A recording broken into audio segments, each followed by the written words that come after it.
Remote measurements of cardiac pulse can provide comfortable physiological assessment without electrodes, and the statement as such is the inception behind remote photoplethysmography. Photoplethysmography senses cardiovascular pulse wave through variations in transmitted or reflected light.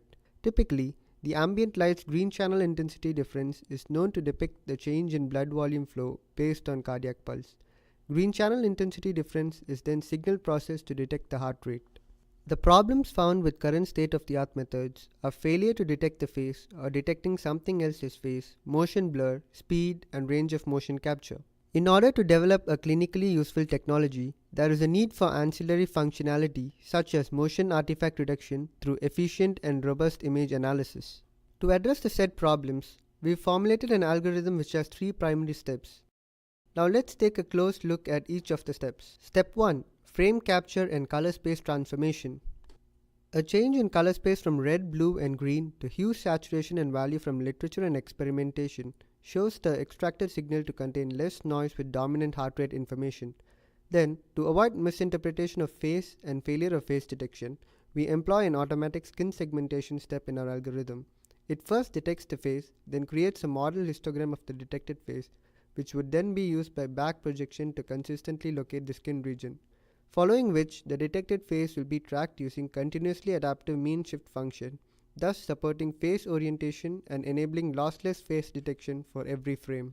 On completion of skin segmentation, facial key points get positioned based off Kazemi and Sullivan's ensemble of regression trees method, which estimate the landmarks of the face using a sparse subset of pixel intensities, helping achieve high quality predictions.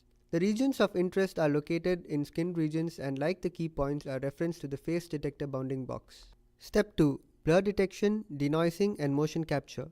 To estimate heart rate with high accuracy, motion blur-free frames are required, for which, by using the initial few frames as reference, we calculate the blurriness of every other frame using second-order Laplacian responses. Setting the responses from the reference frame as threshold, motion blur-free frames continue to get processed, while the other frames undergo denoising to reduce motion blur. Given Kalman filter's success in motion tracking, it fails to accurately track feature points in this problem because of the highly erratic motion path of the feature points. As observed, the original Kalman filter technique fails to track feature points with precision, especially during direction and displacement change.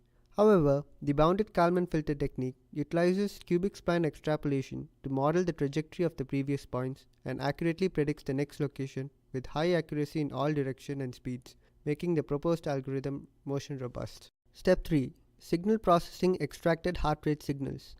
The extracted raw average pixel intensities per second are concatenated to a normalized 30-second sliding window every second. The signal is then temporally filtered, and using peak detection, the heart rate is found.